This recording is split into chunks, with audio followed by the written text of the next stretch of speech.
As of a couple weeks ago, as I'm writing this, the new Piggy Chapter Decay has finally been released in celebration of Roblox's newest event, The Haunt.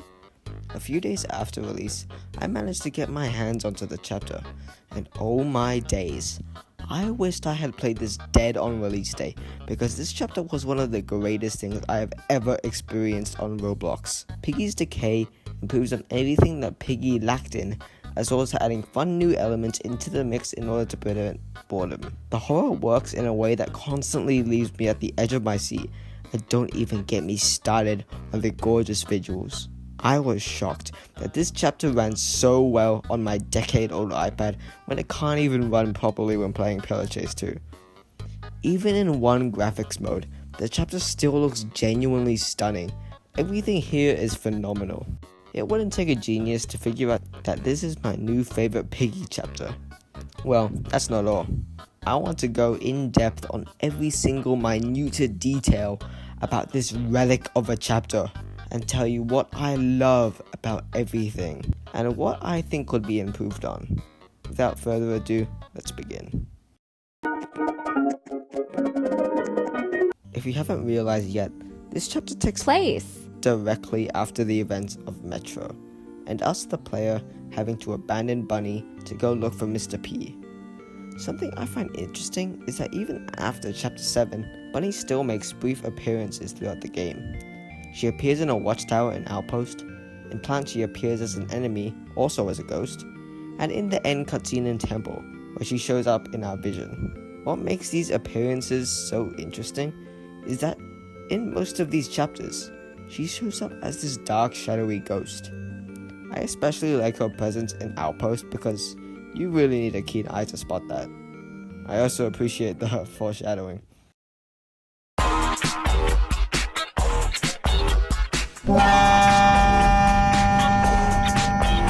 Guys, we will get to the actual chapter soon, please, I swear. If you didn't know, Decay has a lobby. It's actually the only chapter to have a sub-place lobby. I assume this is here to get in a team with other people who also want to beat it, which is a good idea, I'm not even gonna lie. The amount of times I go into games for an event and have the event game mode not chosen is more than once, and it does get a bit annoying from time to time. The lobby itself honestly looks stunning, and I'm surprised they added so much more than they needed to. You can go upstairs or even look at the credits, but believe it or not, there are a total of 7 hidden messages scattered around the lobby. The first one is pretty out in the open, saying WWS or WWG. This probably stands for something really important to the storyline, but all the acronyms I could find were "We Were Soldiers," which I guess could somehow correlate to the story, but I feel like this is more of a TSP situation. The next 6 messages are pretty cryptic, so I'll try to make out what I can with them. The next 2 can be seen written on the top of the bathroom mirrors. One reads, "Your reflection twists when you're not looking." I don't even think this means anything. The other one on the mirror reads, "Your future self is watching you right now through your memories," which is true, I remember reading that. The next one is found when looking through a door. It says, "The walls remember your screams."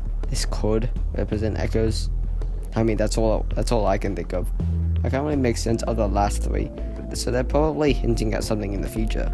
They read, "Your shadows know what you do long before you decide. What you forget doesn't disappear, it's waiting for you to remember. And the quiet voice in your head isn't yours, it's the one that replaces you." So yeah, pretty neat stuff. I honestly love that they didn't only put effort into the chapter, but made sure the lobby looked great and was worth exploring as well. Now, the point of a lobby is for the player to join a game. So let's do that, shall we?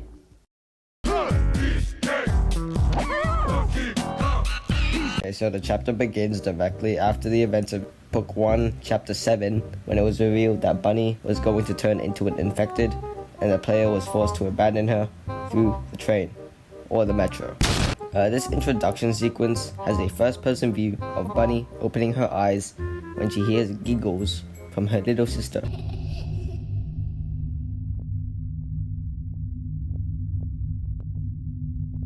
This is actually the second introduction sequence in the entire game to have a first-person point of view. The first being this shot in Factory. This cutscene being in first person doesn't make it feel too out of place, because it's just first person. Well, but there's actually a reason this introduction is like this. But I'll get more into that later. All we know is that Bunny's goal for this chapter is to find her younger sister Barnett. Alright, time to get into the actual gameplay. Right off of the bat, we're gonna grab the crossbow off the floor and head on these train tracks towards this giant gaping hole. What makes this part sort of confusing to me is how the player's train even got over this bottomless pit, because the train is clearly headed towards it, because the wrench is on the back of the train, so it must have fallen straight in. Maybe the train could have gone so fast it went over the hole, but it's directly in front of the starting point, so it couldn't have possibly gained that much momentum. The way you get past this hole is by shooting a plank on the roof to get another plank to fall down, acting as a bridge. I think now is a good time to establish the main mechanic of this chapter, which is the crossbow we picked up at the start. It does what you think it does. You can shoot objects or monsters, and they disappear. Anyways, after you cross the plank, you go up these stairs and onto this entrance, where we can see this spooky shadow rabbit enter this door. Now, most people's first guess on who this mystery character is that it's Shadow Bunny from Outpost or Plant, or that it's Barnett. It's Barnett. We don't actually see who this is because they run through the door so early, but this character shows up later, so don't worry. This shadow character doesn't actually mean any harm because they show us which way to go. So after we go inside the door, we're greeted to a sort of mirrored L-shaped room littered with barrels and lockers. This room just has one goal, and it is to find the green key and open this door. What makes the green key sort of interesting in this chapter is that it's the only key named after its color. All the other ones have names like store key or employee key. This might be to get more players more comfortable with the environment, because all Piggy players just call the keys by their name, and calling it something like entrance key might have puzzled them. Anyways, there's a second room which always holds the key in one of these lockers. If you pay close attention, there's actually a note on the desk which reads, "This station is in desperate need of renovations. I can practically hear the ceiling crumble from time to time. Where is the city budget going?" This note briefly explains the two planks on the roof from earlier, but I still don't get the gaping hole underneath it. Was there a wrecking ball over it? What happened? After you unlock the green key door, you're greeted to this rundown hallway with a more green aesthetic compared to the blue lighting from the room prior. Here you can head to the left into a small room where you can pick up the screwdriver. One thing I don't see many people point out is that if you look above the metro ticket gate, you can read Station 5 Hospital, which is probably where the player and Bunny came out after chapter 6. This reminds me of the detail in store where you can read Metro Station 7. This is a really cool Easter egg, and it really saddens me that no one has found this. From my knowledge, it's not even on the Wikipedia page. Anyways, after you grab the screwdriver, you can go upstairs to the stores and meet your first infected. Now these guys make a lot of sound, so you know they're there. To kill it, you just need to shoot it a certain number of times. The amount of health the infected has varies on the number of players in your lobby. After they're killed, you want to head over to Ches Caster.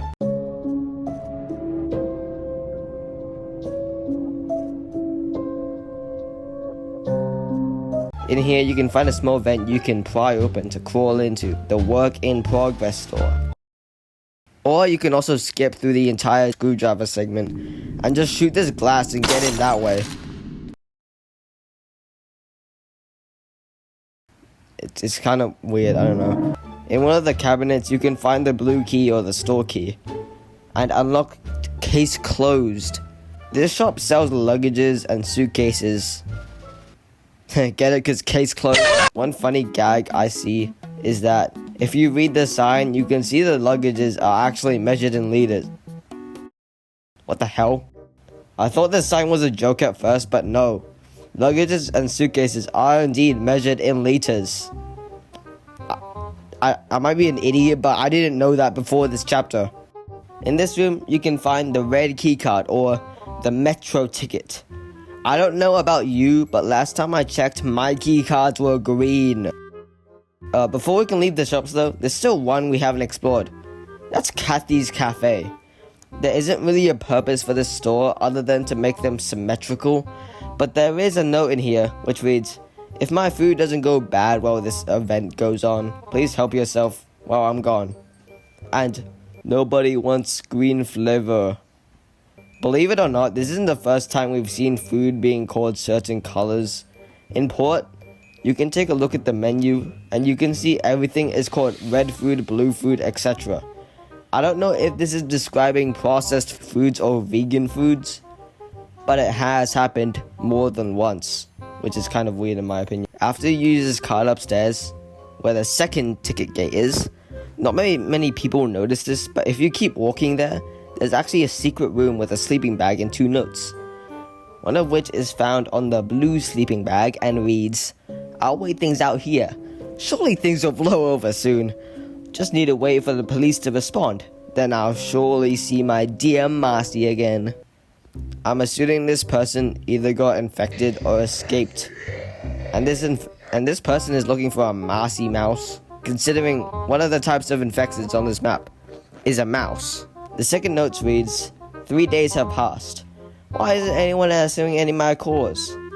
Where is everyone? I want to try to leave, but I hear many growls outside my door. This sort of reminds me of that one part in the Mandela catalog where Mark gets trapped into his room, and one of the monsters are outside waiting for him. Whoever's sleeping here must have suddenly been going through a rough time. If we go back to the main route and unlock the ticket gate, we can encounter our second infected. But we don't care about him. This is the part where things get interesting. And by interesting, I mean there's a 15-second schizophrenic episode Bunny has to go through. So let's get into that. Okay, so directly after we kill this infected, right around the corner, we can see the same shadow rabbit we saw at the start. Here, we can actually see that this is indeed Bonnet. Just like in the beginning, we need to follow her into the room.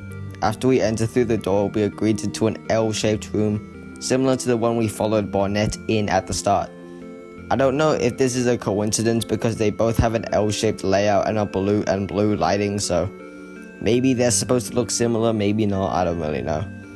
In this room, there's another door which leads us to our first hallucination segment, unquote, of the chapter. If this hallway looks familiar to you, it's because this hall takes place in the hospital. Here, if you look closely, you can see 2 shadow figures walking in front of you.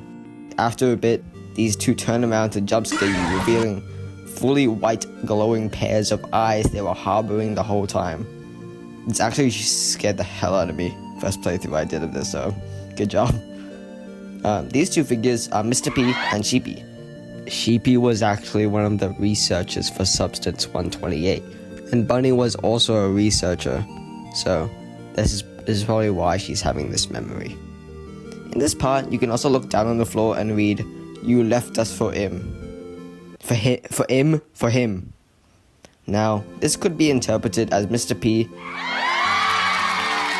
is speaking to Bunny after she quit her job in order to go for the player. Which is kind of stupid, but I think this is wrong. This is not true. Why would the player be addressed as him? You are the player. You could be a girl. So what do I think this means then? I think that this is Bunny's sisters talking to Bunny. It reads, "You left us," meaning multiple people. And how many sisters does Bunny have? 2. Bunny has 2 sisters. Which is 2 is more than 1, so if you didn't know. Then who do I think he is? Who do I think he is? Well, Mr. P. Bunny left her sisters for Mr. P. If this theory is right, then I'm assuming before the infection began, Bunny gets invited to research for Mr. P's potion, so she left her sisters for Mr. P. That was a lot of talking. After that, there's a blinking transition into the next segment. Here, we get teleported into a short hall into a sort of storage room. There's not much to commentate on this part, but here in one of the corners we can find a plank. There's another door in the storage room, so you can go through there into another hallway. This hall reaches until we get to our second metro. Here we can meet another infected and somehow potholes in the floor. What? How did these even get here? Anyways, believe it or not, there's actually another way we can get to this part without going through all of the hallucination stuff. In the hall where we can see Bonnet, you can choose not to follow her and go through 2 rooms and flick 2 levers to open this gate. There's also an infected hiding in this small enclosed room because, I don't know. Actually, I guess Mini-Toon's just mean because you can barely dodge him. I wouldn't recommend always taking this route because it's honestly just slower compared to following Bonnet. After you open the gate, you need to go all the way to the storage room and back just to grab the plank. But if you follow Bonnet, you spawn right in front of the storage room. Back to the gameplay, you can use the plank from earlier to make a bridge on the scaffolding. I'd just like to point out that this is the only chapter that has animations for quite literally all of the events. In previous chapters, if you place down a plank, it will just sort of spawn into existence. Here, you can see it flop down to make a path, which is pretty cool in my opinion. After we cross the bridge, there's pretty much a copy and paste of the last part, with a few different rooms. If you take a look on the right, you can actually read a diary entry accompanied by a cute little teddy bear next to it. The text is really hard to read, so I would like to thank the Piggy Wiki for providing all of the text on the notes thus far. This one reads, "Dear Diary, today is a very special day. We're going to see Aunt Larry. She always has fun things to do at her place. I'm waiting at the metro for our train. Mommy doesn't feel too well. She went to the washrooms earlier. I hope she's doing okay." I know I'm pointing out the obvious, but this message was probably left by Laura, like that one Piggy skin quest from book 2 chapter 11. That Laura. This message was also clearly written by a kid, and Laura was also confirmed to be a minor by Mini-Toon. Either that or I'm entirely wrong. If we go to the hallway, we can tell that this is where the bathrooms are, and there's an infected here as well. This is actually the only map in Piggy that accurately depicts a bathroom with toilets. You know, the entire purpose of a bathroom is to use the bathroom. The closest thing we get to a proper bathroom is the one in house, which only has a shower, because it doesn't include a toilet. It's like a half bathroom. It's the only Piggy map to include toilets. Sorry for that tangent I went on. Where was I? Oh yeah. If you open enough stores in these toilets, you can find the employee key and this toilet. You can use the employee key on this door to find this confined space. I think it's like a cupboard or something. If we look inside of the cupboard, we can find the shovel. You can use the shovel on the tracks on the tunnel to move on to our next segment. I have to be honest, the next couple parts are honestly my least favorite parts of the whole chapter because of the pure tediousness. After you do some walking across the tracks, you meet this really broad room, which I honestly really like the design of. The objective for this room is to get the maintenance key in order to access the next room. In order to get this key, you need to do some parkour, which I really don't like, in my opinion. You need to walk up these stairs and get to these platforms up high. There's actually a cool little detail here. If you look up, you can actually see the outside world, which is a nice metaphor for how Buddy feels about escaping the metro. The so-called parkour I mentioned earlier has to do with these fan blades. Here, you need to hop onto the fans in order to get carried over to the other side. Now, I have a couple of complaints about this part. How can these blades carry Bunny's weight? She is a normal person when compared to the player. Also, I don't really know how fan blades were used instead of something else. I don't even know why there are fans here. Who are they cooling, the trains? And if that's true, why do they even need fans if there's an opening to normal air right above our heads? If I had the job to fix this up, I would probably just remove the fans and replace them with a platform because honestly, these fans are just a waste of time. After you cross the fans to get to the other side, there are 2 rooms you are able to enter. The closest room seems to be a boss's office. If I'm wrong, you can tell me in the comments, but I'm sure nothing can spawn here, so it's useless to go in here in the first place. But there is a note. It reads, "Things are not going well over at this news station. Problems with the TVs, problems with the ATM machines. If things end up just like the old stations, then we'll just have to close the metro system down." This doesn't really give that much information about anything besides that this metro was going down. In the other room, we can find a fan blade. I don't even know if this is true or if it's just a hoax, but in here you can hear screams from upstairs. Take a listen.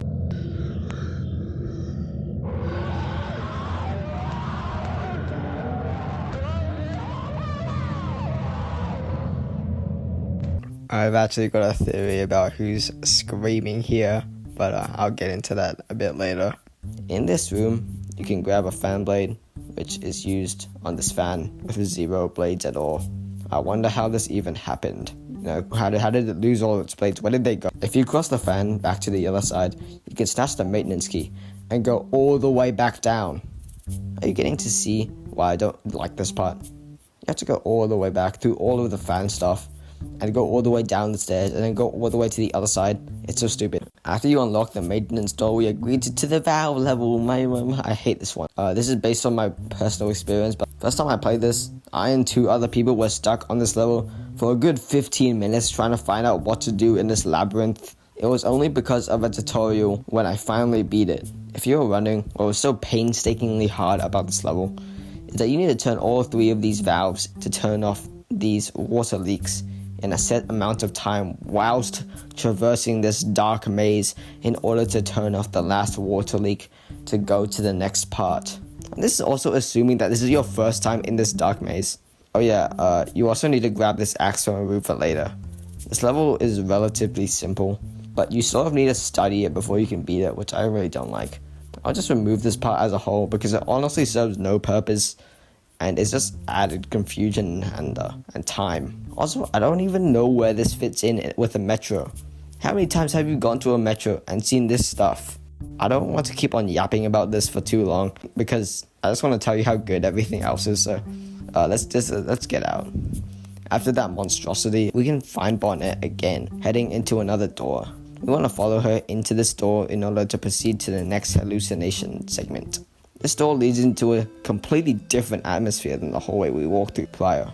By the looks of it, this is probably Bunny and her sister's house. I know this because if we walk through, we can see 2 rabbit silhouettes arguing. If you walk a bit closer, the 2 rabbits we can see are Bunny and an unnamed sibling. I feel like now is a good time to talk about Bunny's siblings, Bonnet and an unnamed other sibling. Now, I was going to assume that this was Brella from the Lost Book, but apparently the Lost Book isn't canon anymore. But there is some proof that indicates that not all of it is non-canon. If you paid attention when playing Pig 64, you would notice that some of the maps are actually just from the Lost Book. Coincidentally, Derby Derby, the creator of the Lost Book, also worked on Decay. I'm just going to call this other sibling unnamed because nothing is official yet. Surprisingly, Decay isn't the only time we see Bunny's siblings. In Minitoon's video, "'Twas the Night Before Pigmas," 35 seconds into the video, we can see Bunny and her siblings sitting in front of a furnace. If you look closely, you can actually spot a tiny tree, probably a mini Christmas tree. Compared to the other families shown in the video, we can infer that Bunny's family were living in quite poor conditions. Other families had big Christmas trees, presents, family dinners, cookies, and more decorations. But Bunny's family only had a furnace and a really small Christmas tree. It was probably not fun living in Avalia for them, which is why I think Bunny volunteered to test Mr. P's potion for some extra cash, considering Bunny probably had no affiliation with Mr. P prior to testing his potion. If we look in the wall, we can read "Our last time in blood red." This was probably Bunny's last time seeing her sister before she leaves the house to test Mr. P's potion, as we can see at the end of this cutscene, where we get another gorgeous blinking effect to the next segment. Let's see that again. We then get teleported to a room with some water tanks. There are actually 2 doors in this room. One leads to the next section, and the other way leads to the hallway where we found Bonnet in earlier. This signifies that the hallucination segment was not actually in real time. We didn't physically move here. It was all just in Bunny's head. Coincidentally, like the other Bonnet encounter, we can skip the hallucination segment as a whole as well, continuing going straight to lead us to an event which provides an alternate and longer route to the next section. If you take a turn to the right, you're actually rewarded with a secret room. In here we can find a purple sleeping bag, and if we go to the corner we can find a military jacket. I might be jumping to conclusions, but I think this is where Tigre camped after he left the military. After all, he had no home, no clothes, no nothing before he met Willow. Tigre's shirt is also purple, just like the sleeping bag, so yeah, this could be for someone else, but I think this is for Tigre. We can also find an infected in here, so maybe they slept here instead of Tigre, I don't really know. I'm just gonna stick with the Tigre theory. As stated earlier, we can go to the next section by going through the first door, or going through the second door for the alternative route, which is by going through a vent, if you are wondering. In this part, we need to maneuver through these fans, and honestly, this is much better than the previous fan part. These fans actually serve a purpose in a metro. I think they do at least. That is to provide ventilation. You can also get through this section quite easily as well, without wasting your time, so good job on this part, I guess. After that, you open up a vent to go to another fan part. The second part is only slightly harder than the first, only having tighter spaces to crawl between. You need to shoot down a wooden blade and use your axe to wedge this fast fan, and walk through safely. This next part is what I like to call the claw machine part. This part is fine, I guess. You just need to grab a lever and go upstairs and pull a claw down. After that, you need to grab a burlap bag and attach it to the claw, and you need to pull it back up to the top floor, then use buttons to move it to the part where you drop it on a target. There isn't really much to say about this part. It's fine, as I stated before. There is a note here that only one person has found, and that's Hidden Level. Shout out to Hidden Level. After a bit of trial and error, I found that this note reads, "I'm blocking off this passage. Maybe something can work out on the surface, but certainly not here." The passage this note is talking about is some crates that this note is on top of. I am assuming the person that wrote this note is also the infected we see in the same segment. But I just guess it's the calm before the storm, I guess. After you drop the bag onto this unstable floor part, you can get access to a small vent maze. It isn't that hard unless you get confused and go around this loop. But eventually, after around 25 seconds of venting, we approach by far my favorite part of this chapter.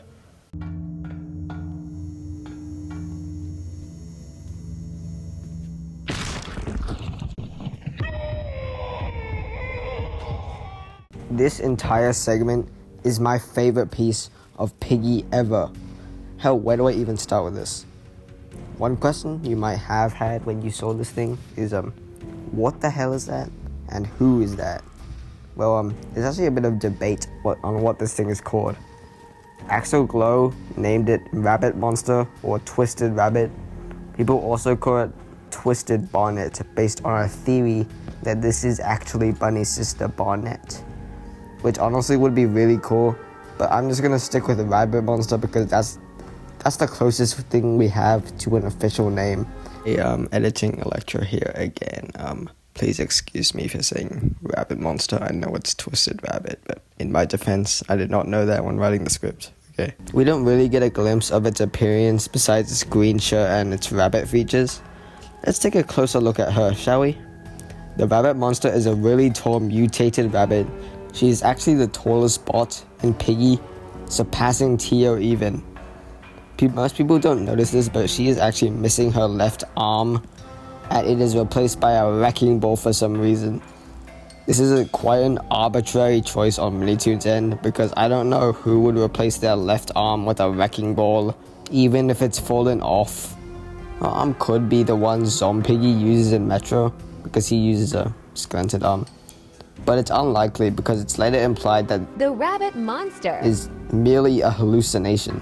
It also coincidentally has a zombie-like appearance similar to Zompiggy, with one of the pupils being white and the other being pitch black.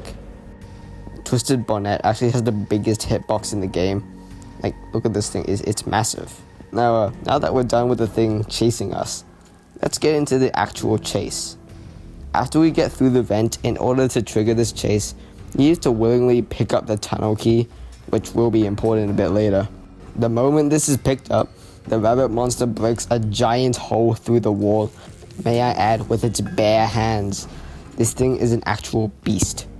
Before we start getting chased, one thing I would like to add is that the wall smashing sound effect uses, quote, Rock Impact 11 SFX and Rock Impact Large Hit Scrape SFX. These two and a future one are all made by @Pro Sound Effects. And he didn't even get added to the credits. You did dirty, Minitoon.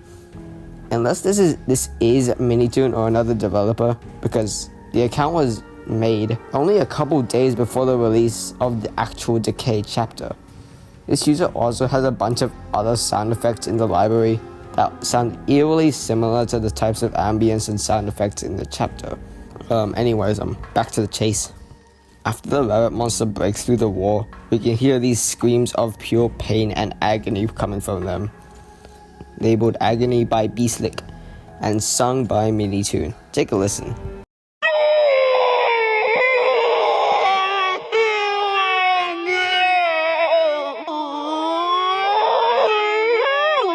It makes me wonder if these screams were inspired from the reversed groans of the zombies in Half-Life 2, since they do sound quite similar. Also, remember those noises from the staircase earlier? Well, algo muy oscuro en Decay es que en la parte donde recogemos la ala del ventilador, si nos acercamos mucho acá, se escucharán unos gritos horribles.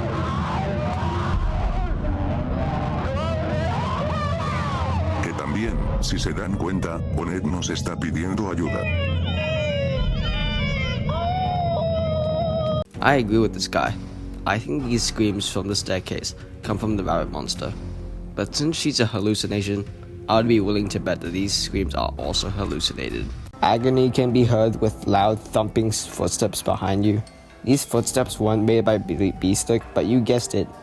They were made by Pro Sound Effects, labeled Robot Footsteps 10 Sound Effects. What I love about this chase so much is that you can't run, you're just forced to walk, and to use your steps very wisely if you don't want to waste time and let the monster catch up to you.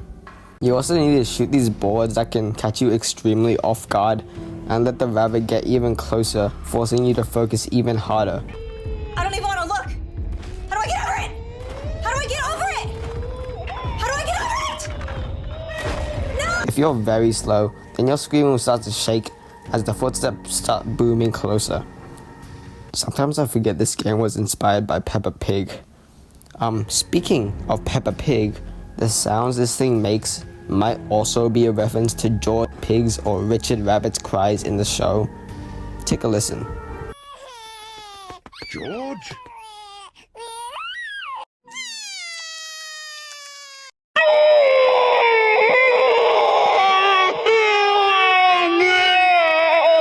What I also love about this sequence is that you get absolutely no information about this thing whatsoever. The monster rabbit doesn't even show up anywhere prior to this chase besides this one hand in the thumbnail. We are told so little about this thing's existence that when it finally appears, we are caught entirely off guard. Prior to this chase, we also own a crossbow at all times, as you know. We are lured into a false sense of security having this in order to defend ourselves in any harm's way. But here, this force is too looming and powerful for our only defense force to try and even stall. Our only choice is to just run away from this thing and hope there is an escape. And there is. If you get to the end, you can use the tunnel key grab from earlier to use on the door to get out of the tunnel. As stated, really great stuff. Thumbs up emoji. Alright, so after we escape the clutches of the rabbit monster, we're greeted to a much different atmosphere. The walls are more porcelain, having white and red tiles over them.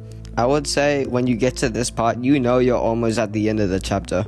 You can still hear screams from the rabbit behind you, which I have to admit does get a bit annoying before it comes to a stop, because it takes so long. whatever.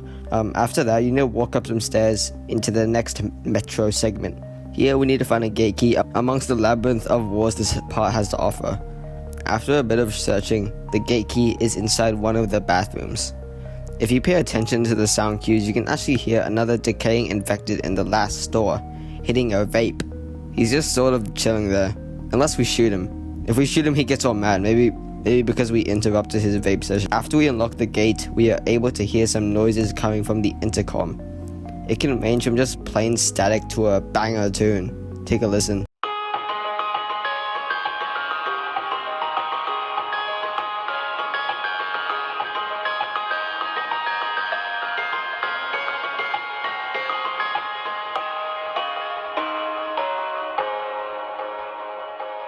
I assume this is supposed to serve as some sort of spooky ambience, and it works pretty well, I guess. On my first playthrough, it caught me so off guard. It sort of made me more scared because maybe it was an audio cue for something, anything, but no, it's just there. I really like this inclusion. What if you were home alone and you just started hearing some cheery tune coming from seemingly nowhere? This also might show how almost nobody inhabits this place anymore due to the infection and everything is just breaking. Back to the gameplay. After the gate is open, we need to find and pull 2 levers similar to the secondary route we could have taken instead of following Barnett earlier. One of them is hidden behind this door with 2 wooden planks. In this room we can find our last note to read. It reads, "I can't believe they are closing this station down. There have been so many good memories made here. I guess all things must come to an end someday."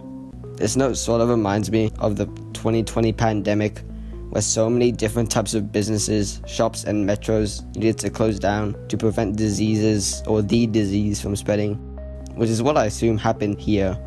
The infection didn't start very long ago, as well as of Chapter 7, and this place already looks trashed. Really goes to show how bad things have gotten since. After we pull the lever, to get to the second lever, we need to go back into this dark hallway to find the room with the lever. I feel like this could have been hinted at much better than just a pure dark hallway, because it's really hard to tell if this room even exists. After you pull both levers, the big garage door opens up to a similar yet different subway section. What's different, you ask? Well, this time there are 2 tracks instead of just 1. And now the infected have guns. But yeah, two can play that game. Bunny has a long-range weapon as well. What I like about how the armed infected are shown to be more obvious to spot with the red glow they emit. Without this red glow, it would have just been annoying since the infected can blend into the dark dirt really easily. Even though I do think the red glow is a nice indicator of their presence, I think a brief introduction to armed infected would be nice due to their added complexity. A good way I think they should have implemented this is to make the infected in the toilet have a gun instead, in order to properly introduce the new threat. The goal of this part is to locate and use the pickaxe, which can be found on the tracks. Sometimes the pickaxe can blend in really well though, which is really annoying. So well, in fact, that it cost me my run because I spent so long looking for it. I got shot so many times that I just died. If you're able to find it though, you can use it in this room to get rid of the rubble covering this locker. In there, you can find the station key, which is the equivalent to the Y key, so you know it's about to get real. After we unlock the station door, we get greeted to this infected that seems a bit different from the others. He hides behind walls, he shoots strategically. This guy almost ended some of my runs, I'm not gonna lie. But if you kill him quickly, he isn't really a problem. After that, we walk through a very long hallway to a simple door. Considering that this is the end of the map, and the long hallway, you would expect a chase, right? Surely there's a chase, you know, there's a chase. Yeah, you're right.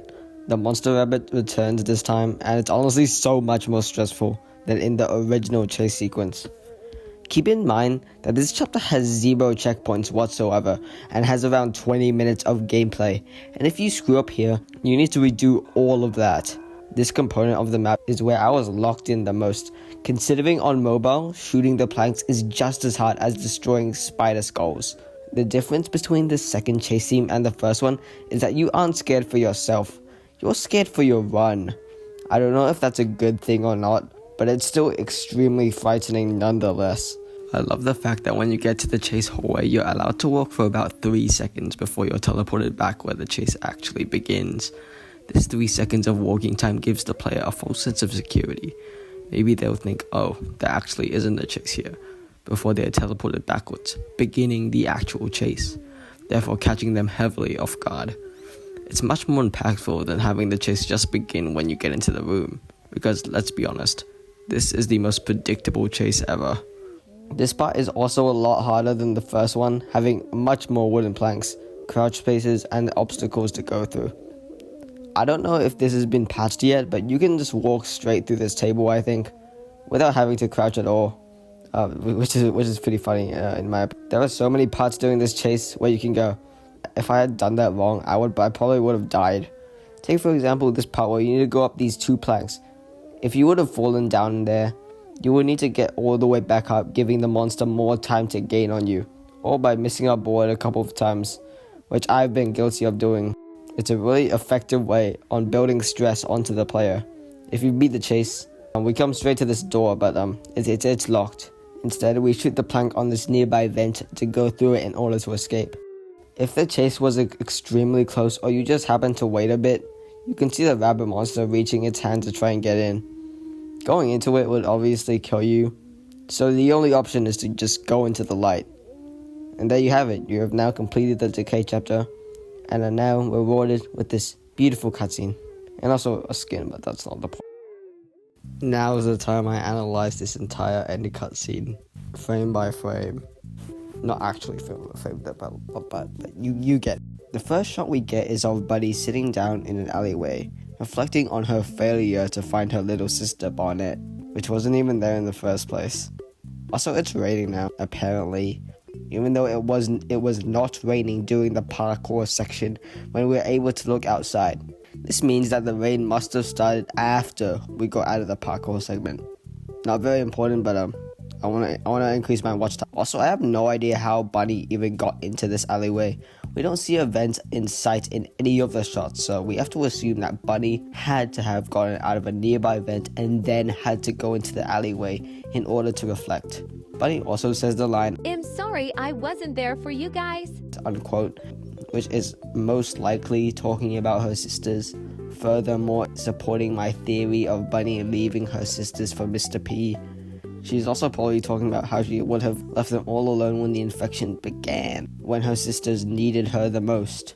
After those 2 lines, Bunny begins to cry. I feel like this is a good time to compliment how good the animations are for this chapter compared to the others. If you haven't noticed yet, this chapter is in R15, which means there are more joints to control than just the torso, head, and limbs. Correct me if I'm wrong, but this is the only chapter to use R15 animation. All of the others use R6, which in my eyes is a huge step up for Piggy in general. Honestly, Luniona, Ineffable, and Mark Minxie did a great job on these. While she's crying, she says, "I'm so sorry, and I swear I'll find and protect you," which is honestly so sad if you know what happens in the next 60 seconds. After her monologuing, we can hear some distant footsteps accompanied by Bunny putting her guard up and an infected mouse saying, "Give me a second." Now, you're probably asking yourself, why is this infected talking? How is this infected talking? Well, Bunny takes notice of this infected and she takes out her crossbow and shoots it straight in the neck. But as soon as the crossbow lays impact on the infected, suddenly, its eyes turn normal. So what happened here? Are carrots the cure for the infection? No. Bunny was shooting innocent people the entire time. You are the monster. The infected we shot at the store, the metro, and the hallway were just people trying to leave. The group of armed infected we saw earlier was just a group of survivors massacred because of their failure to kill you. All of the infected hiding in the spore rooms were hiding from you. The guy in the toilet just wanted to piss, or just wanted to vape really. But you just killed them. The last infected in the hallway was shooting strategically and hiding behind walls because he was so scared for his life. He knows you killed all of his friends, which is what makes this twist so fascinating and downright psychologically terrifying to me, is that this infection, this substance 128, has gotten so strong that it isn't just playing with the characters' heads, it's playing with ours too. Both us and Bunny were manipulated into thinking we were doing the right thing by warding off the infected. But in reality, the infected weren't the hostile ones. It was us. In order to get chased by one of these, you need to get close to them. They don't come to us. We come to them with the intent of killing them. They are on the defensive side. Ever since the beginning of the chapter, we have been infected. Remember the end credits to Piggy Book 1? During the 120 mark, we can see that Bunny is already infected at the spawn point of the Decay chapter. This is why the beginning cutscene was shown in first person. We would think that Bunny would have more time to spare before she fully became infected, like in the Distraction chapter. But here, Bunny is already gone. This makes sense too because she was one of the first people that had tested Mr. P's potion, so her demise was long overdue. There was never hope of finding her sister in the first place because Bunny would immediately kill her thinking that she's infected. Well, from this newfound information, we now need to ask, what is it like being an infected? Electro, what are you talking about? You just told us what being infected is like. Well, it's actually a lot deeper than just seeing normal people as infecteds. Believe it or not, but there are actually 3 iterations of what it's like being an infected. I'll be calling these 3 Decay, Spectator, and Gameplay. We already know that in Decay we see normal people as infected. So let's move on to the Spectator. The Spectator iteration of being infected originates from secret messages from Book 1 chapters 5 and 11. The blackboard from Book 1 chapter 5 just reads random gibberish, but if we move all the letters forward by 17 characters, we get a message presumably written by the teacher, reading, "I feel everything I do. I can't control my actions. I can't help myself. My mind yells for help, but my body does not agree. I wish the world would understand." Now, this completely contradicts what the Decay chapter is trying to imply. In this message, it's clearly saying that the infected have full knowledge of the violent actions towards survivors, but can't tell their body to stop. The Decay chapter tries to say that Bunny does have control over her body, and can tell her body to stop if she wants it to. It's just that she doesn't know she's killing survivors. When comparing this message to the ending of Decay, we can quickly see a plot hole or a potential retcon beginning to form. Let's look at the outpost message. Again, it's written in some sort of cipher, but it's not Caesar, that's for sure. If you know, let me know in the comments. It reads, "I was attacked by one of them, and now I am here, wandering just like them." If you didn't know, this was most likely written by one of the soldier NPCs that we see in the map. You could argue the message from school was written by someone that was in the process of slowly turning infected. But here, there's no denying that this guy was infected when writing this, considering that the soldiers actually wander in the map. The gameplay iteration of what it's like being infected also backs up the Spectator iteration. When you're playing as an infected in base Piggy Intercity or the Decay Infection game mode, you look like and know you're an infected. I assume when you're playing as the infected in these circumstances, you aren't playing as the host, but as the infection itself. So is that it? Is Decay's arguably best part just a plot hole? Or did Minitoon retcon everything about the Spectator iteration? Well, I hope not. So now it's Theory time. It is possible that we only get infected during the end cutscene, which could be a possibility, but it's shown through Bunny's point of view that she still sees survivors as infected. Another possibility is that the potion version of Substance 128 gives different effects rather than just being scratched by an infected, which could explain why we see things differently as Bunny. But that still doesn't make any sense because apparently teacher drank the potion of Substance 128 as well. So I genuinely have no idea why Bunny is having this experience being infected. What makes her so different? If you have any other theories on this matter, Feel free to let me know in the comments, because at the moment I am stumped. So after we get confirmation that Bunny is indeed infected, we hear someone calling out to Mari, the person we just killed. This is probably correlating to the Mari skin, and maybe this dude we killed is canon and gets turned into a puppet later on thanks to a deal made with Tio. I don't know. Also, it's good to point out that we actually see a minor twitch in Bunny's head, sort of like her skin. The person calling out to Mari walks around the corner and reveals themselves to be a wolf. Despite some fan theories, this is not Willow's brother William. This is instead Epic Tank's OC Henry. I don't know his correlation to Mari, but I do have some theories.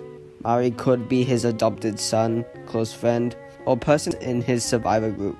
Either way, he isn't very happy that his peer has just been shot in the neck and killed. Then we get a shot of an infected Bunny looming over the body. By the way, as soon as Bunny turns infected, she just loses her eyebrows. It doesn't take anything away, I just find it a bit funny. She would sort of be weird with eyebrows as well. Henry pulls out his gun and Bunny pulls out her crossbow before there's a very fast-paced switch in camera angles before Henry decides to shoot Bunny and kill her. Bro, I didn't add any comments into that, bro. That was so hard to read. For a split second, we can see Barnett and Bunny's unnamed sister holding the gun right before Bunny is shot. This is probably due to Bunny thinking about them and not them actually being there, since we can see Henry walking away in the last shot of the scene. Oh yeah, apparently there's a murder drones reference in this scene. I don't really know that much about murder drones. Right here, when Bunny dies, that's the murder drones reference, apparently. Right after Bunny dies, we get some lines from a mysterious entity. It's probably here. He says, quote, "Disappointing, isn't it? For a story to end like that? With so many questions and so little answers. If only events had played out differently. Or mayhaps, maybe they could, soon." I don't even have a slight idea what this means. Does Tio own Bunny now? Did he turn her into a ghost? What in the world happened? I'm sort of stumped on this question, so comment your theories below.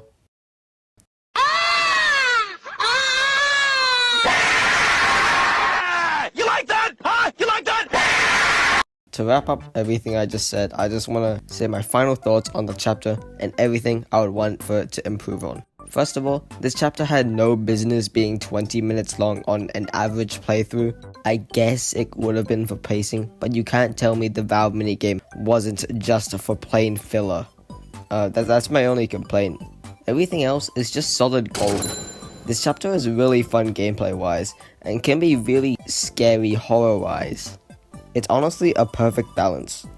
What puts this above Breakout for me is the gameplay. Breakout's main objective is to go through 4 minigames in order to grab a knife and kill Danny. Personally, I value gameplay first before horror. Breakout mainly focuses on the horror element and not too much on gameplay. And if you like that, I totally understand. But for me, the gameplay in Decay is just really fun. Because it's a first person shooter, like who doesn't like, as well as being downright terrifying when it wants to. If Decay is this good, then I can't wait for what Minitoon has to offer for his future upcoming projects. That's all I have to say about this silly little chapter. I would love to see what you think about it in the comments. Whether you loved it just as much as I do, or just hate it. Well, that's all I have to say. Goodbye.